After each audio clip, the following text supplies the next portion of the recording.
Pedro, congratulations on such an honor, and take us back to the moment where you got the phone call. Well, it was, I was having actually lunch with the family, and I received this phone call, and I just opened my phone, and it was right there. There was a phone call. It was a little bit ahead of the time I expected it.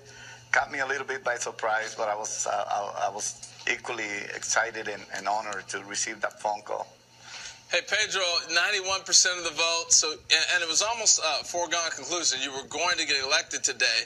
But as the person that everybody is going to be electing, do you think that way as well going into today, or do you not? I was really positive. I was really excited and thinking positive. Just like I was going to pitch a big game, I was always thinking I was going to win. And, you know, I was humble. Yes, I kept it in. But at the same time, I wanted to stay positive and have a good time with it. You know, so many people in the Dominican Republic, so many people all over the world, you know, got to know me as a player, but not as a person. And what I mean to the Dominican Republic, it was a great honor to actually just have the opportunity to go in the first ballot. It was just great.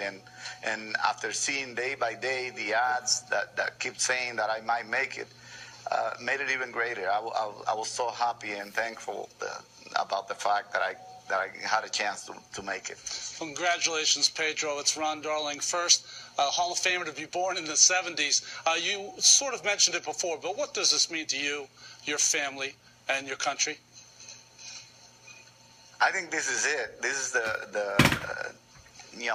the maximum trophy for a country. I know Don Juan Marichal was the first one elected in the Dominican, but at that time, not too many people in the Dominican got to see Don Juan Marichal pitch in the big leagues, and I was probably the next generation of players that could probably give Dominican Republic a chance to appreciate and treat and actually interact with one of the players from their era. And I'm so thankful. I'm so glad and you know, thanking all the voters, all the people that supported me and keep telling me, Pedro, you're gonna make it, you're gonna make it, you're the one, you're gonna join Don Juan Marichal. And you know, I'm just so glad I finally have you know, some reason to give to the people to brag about it, this new era. Hey, Pedro, it's Bob Costas. Congratulations. They talk, many Hall of Fame voters, about career value and peak value. You would have gotten in on career value, but your peak value was off the chart.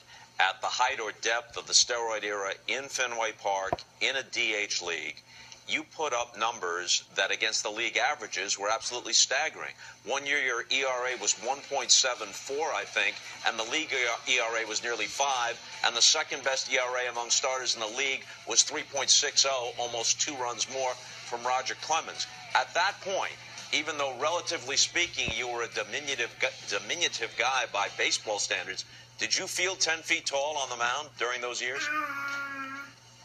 To be honest, yes. And I wanted to make everybody else that was above my height really, really small. And some of the umpires, like Joe West, will tell me, Pedro, we know you have a chip on your shoulder. Keep it clean, keep it clean. I said, you tell them to keep it clean because I'm not afraid to do anything. But at the same time, that's the feeling I had, especially on the 99 season where I got a hold of the American League and I knew I could do what I was doing.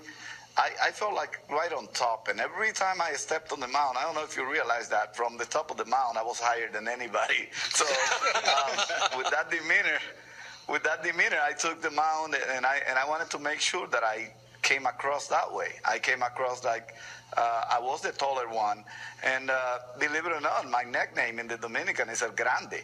And I always tell the people when they go, Pedro El Grande, I go, no, Miss Mayor by a large margin. But I enjoyed it. I did what I was supposed to do. I did it clean. A lot of back and forth between Pedro. Pedro's missing 15 days. Every year seems like Pedro has something to say about his shoulder, his legs, or something. Guess what? I did it clean. That's the reason it would take me 15 days. Every time something hurt, it would take me 15 days to recoup. I didn't take the short way to actually get better. I did it the only way I knew, the only way baseball taught me how to do, and the only way my mom and dad taught me to approach my job seriously and respectfully to my job, and that's how I did it. And even though I was sometimes more often, off one start or two, it was because of that reason. I did it clean. I love it, Pedro. Hey, last thing, you heard Jeff Addleston when he announced your name in Spanish, so it'll only be fitting as we get ready to let you go here, do you say whatever you want to your people in Spanish as well? Well, lo que yo quiero decir a toda mi gente en República Dominicana y en el mundo, el tiempo no me va a dar, pero sí quiero dedicárselo principalmente a mi familia, a la República Dominicana, a Latinoamérica, que sientan que tienen un latino más en el Salón de la Fama y que disfruten conmigo en paz, en amor, y que vean como ejemplo de fe y de profesionalismo lo que yo hoy alcanzo. Muchísimas gracias por la oportunidad a Major League Baseball and the channel and the Hall of Fame, the voters, everybody, for giving me the chance to say it in Spanish and express to my people that this is one of them and this goes to them too. Buenas. Que lo disfruten. Yeah, Pedro, we actually have an interpreter who wants to join us now. Kevin Millar, your former teammate. Kev, don't let him interpret. Please don't let him interpret. What do you say, Kevin? David Niño, the Pachuca de Pollo, arroz blanco, Pachuca de Pollo, muchas gracias. Hey, congratulations, first of all. That's number one. To my greatest teammate ever, that's number two. But who is the one, I'm asking you one baseball question, who was the one guy that you looked up to when you were a kid at 5'1" and you never grew any taller? That one pitcher that you looked up to in the Dominican?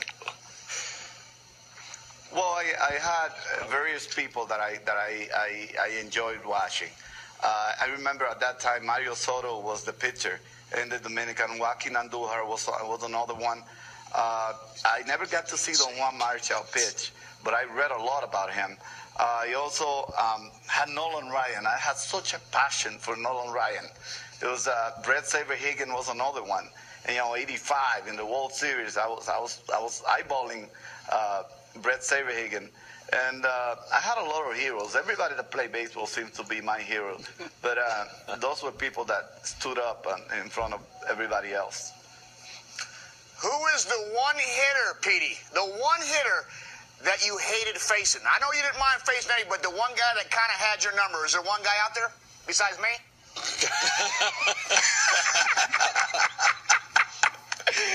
1-5. Believe it or not, the guy that I hated facing the most wasn't a guy that really did well against me.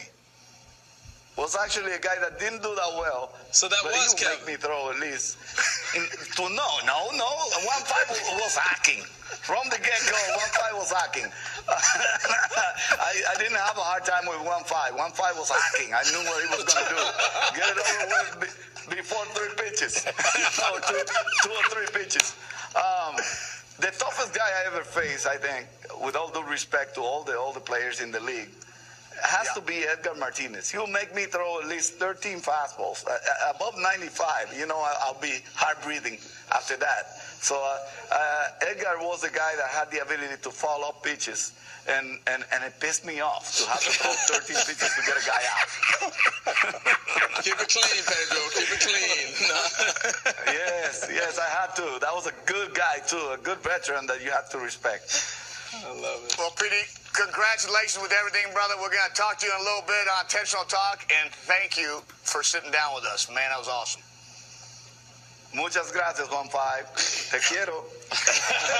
Congratulations to Pedro Martinez, just elected to the Baseball's Hall of Fame. He's not alone. 3 other guys. We got